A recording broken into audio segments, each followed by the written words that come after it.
Welcome to Jurassic World.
Welcome to Jurassic World Minute, where Visit Jurassic World 1 minute time.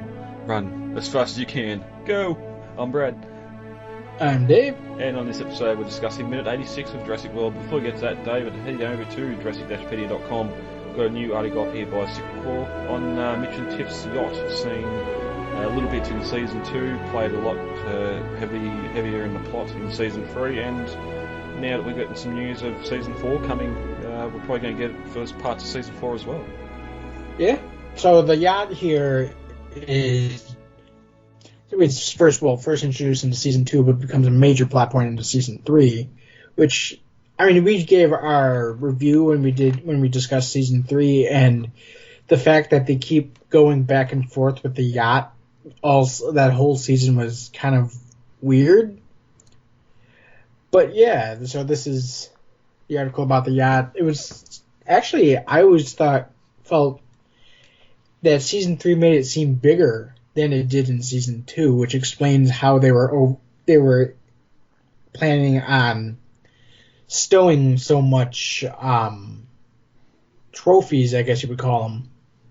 Because it turns out like it's got a jacuzzi and I guess pretty luxurious. Yeah, we never see any of the storage area, the cargo hold, if you will, on it. And what the plan was with all these trophies, whether maybe Hap had a second pickup boat, supply boat coming after they'd finished to collect the trophies, or if they're going to try and get them all onto this yacht.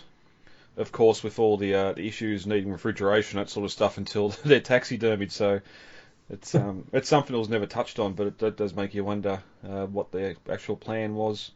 If they'd been to the island for a while before we come across them in that Season 2 episode, did they already have trophies on the boat and we haven't seen them yet? And is that maybe what is behind the door? Something that they didn't necessarily kill? Yeah, it's true. I mean, I'm sure they could have gotten a lot of money for live animals, you know? If you come across eggs or even babies, hatchlings, it's got to be in the back of your mind that we can make some money off this as well as having the trophies, so... Mm-hmm. Yeah. But we'll see what happens. There's more Jurassic Camp Cretaceous to come, so I'm sure we'll find out more in the future. Yeah. Hey, I just saw a bond, a real bond, between man and beast. You're in my way.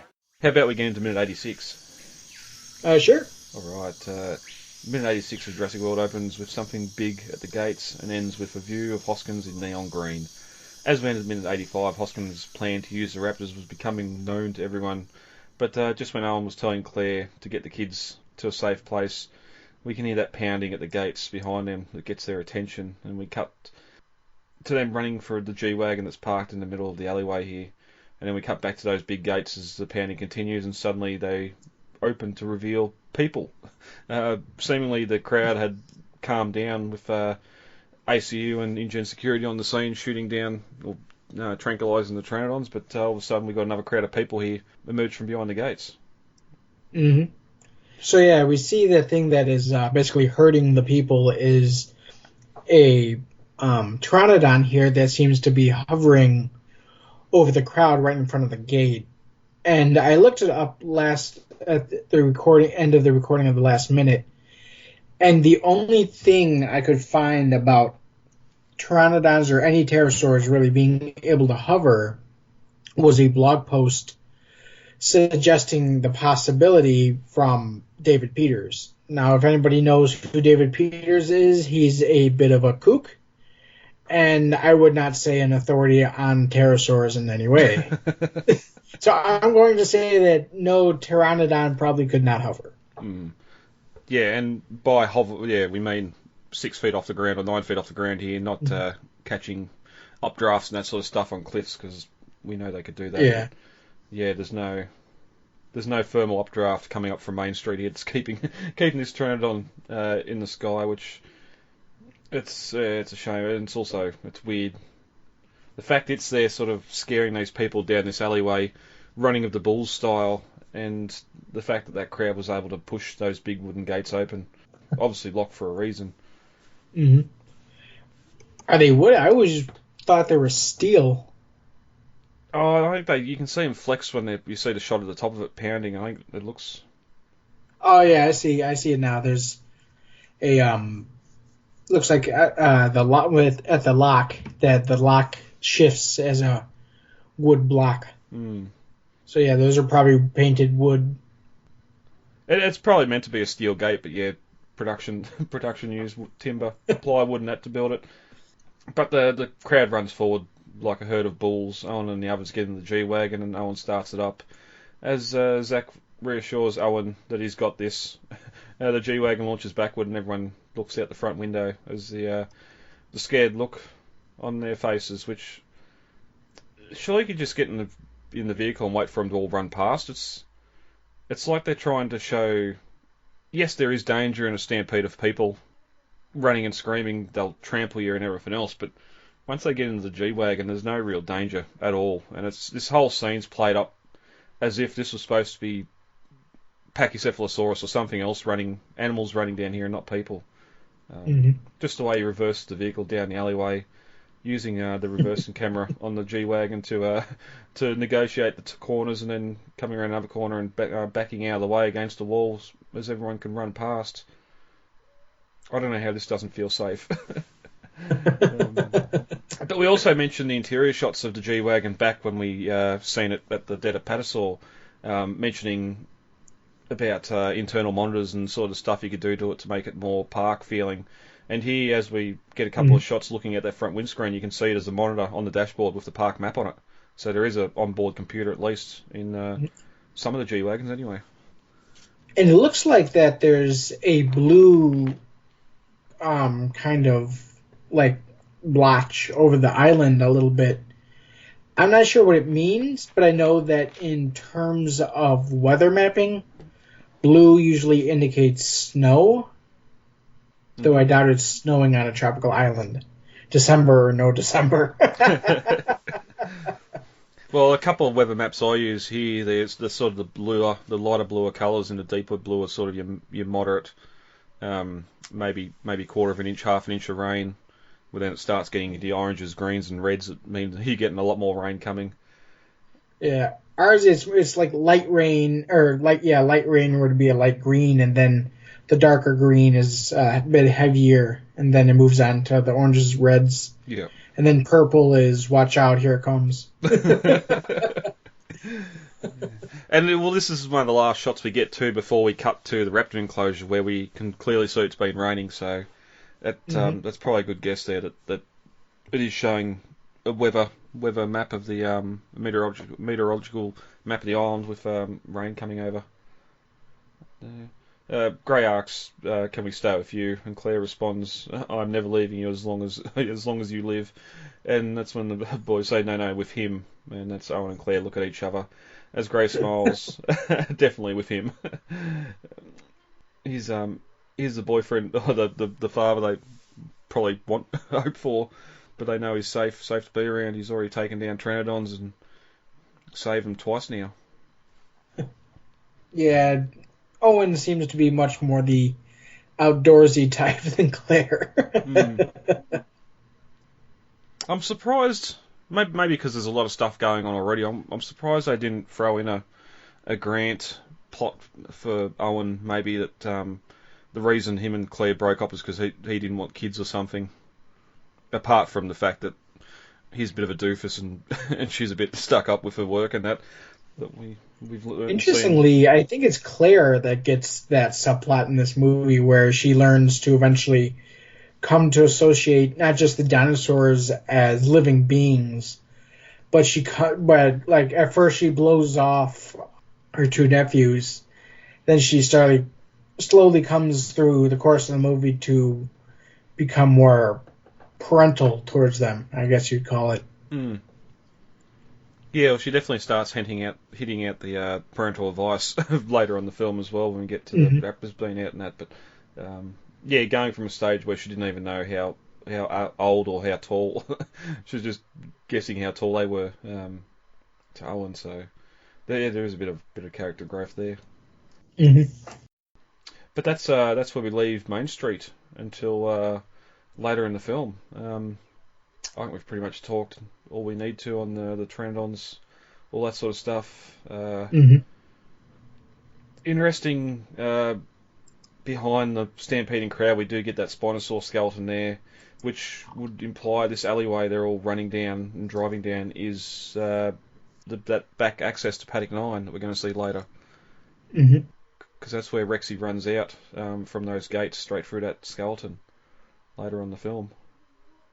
Which makes me wonder if this back employee area also doubles as a not a fallout shelter, but like a dinosaur containment shelter. Like if something bad, like say Rexy, God forbid, got out of her enclosure, there's a bunker back there for the guests to shelter in. Mm. Yeah, it wouldn't be very large, but just something, some safe place. I mean, it wouldn't need to be. I mean, it could be like the original where they have it mostly underground, you know? Yeah. Yep, no, true. But that's when we cut to night, and we head over back to the Raptor enclosure. Vehicles parked everywhere. I hate in films when vehicles are just parked with their lights on when they don't need to be. I know now in this world of LED technology, using a lot less power, you could have lights left on like that and it doesn't phase batteries too much for long periods of time, but yeah, don't leave your lights on. To the owner of the silver Mercedes, you left your lights on. Yes. But we asked a question last week and here we are. Where'd the day go? Obviously before, it was sort of late afternoon, the sun was still high enough in the sky to not cast shadows down that alleyway. And now we're probably 9 o'clock, 10 o'clock at night, pitch black in the tropics. Yeah. And the novel doesn't really lend or help us out in any way there either. They just say that it's late afternoon when Owen and that run away from the people and cut to night time again, so another one of those weird cuts. Like I said last minute, that it's kind of like you said, it's a weird cut, and it feels like there's just something missing because like it's night, but there's also like a dampness going on here. Like there's that giant puddle that Owen crashes through when he gets to the Raptor enclosure here, and I would doubt that Owen would be irresponsible enough to not like back drag the gravel or not have somebody do that so that they don't have like a giant puddle at the main entrance to their compound here. Especially if he rides a motorcycle around. That's the one thing you would want to drive through. Exactly.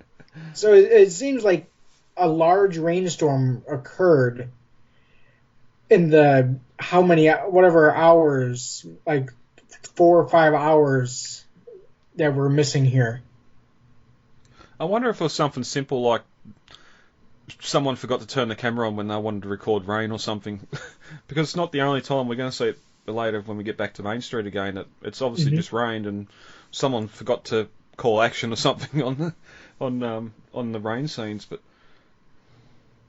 it makes me wonder also too, where's the Indominus? We're told earlier that she's getting closer to Main Street because she's sensing all the heat of the guests. The guests are all still there. We're going to get them in a couple of minutes' time, all in the Hilton receiving medical treatment and other places.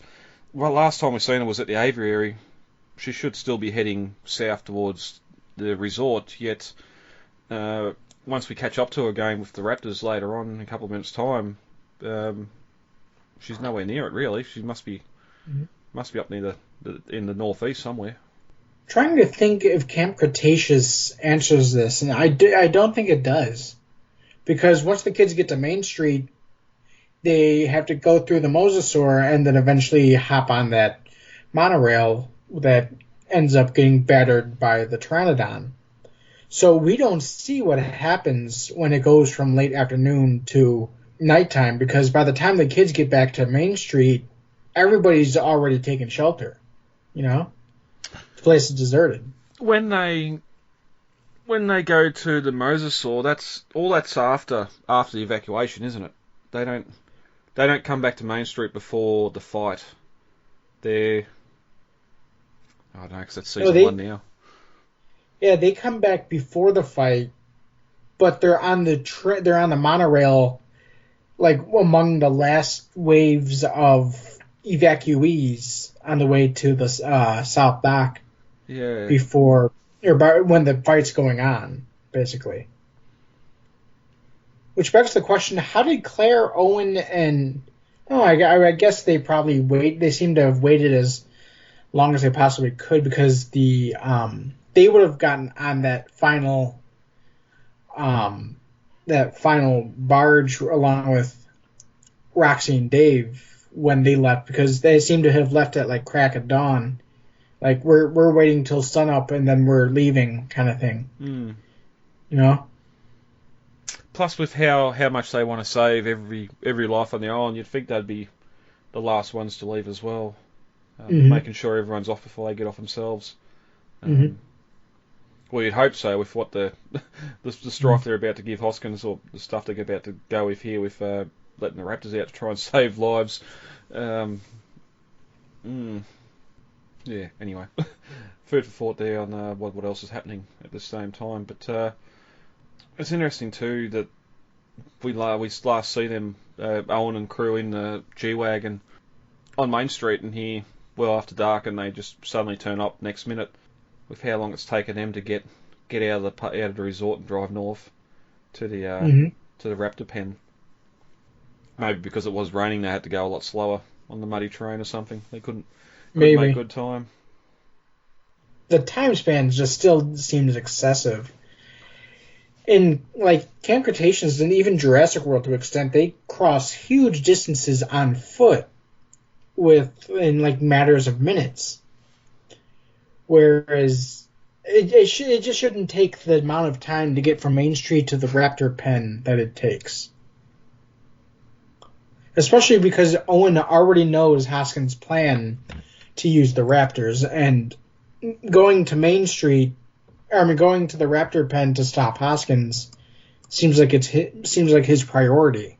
Yeah, and at the same point where Owen learns of Hoskins' plan to use the Raptors, we know from the novelisation, Hoskins getting in the helicopter and his crew's already at the enclosure fitting the animals, and the handlers are pushing back and don't want to cooperate. So you'd think surely Barry would have had to call him, be in contact with him already by now during his trip out there to say you've got to get in right now. They're in the pen. They got the Raptors in the cradles. They're doing this. You need to get here and stop them. But anyway, that's next minute.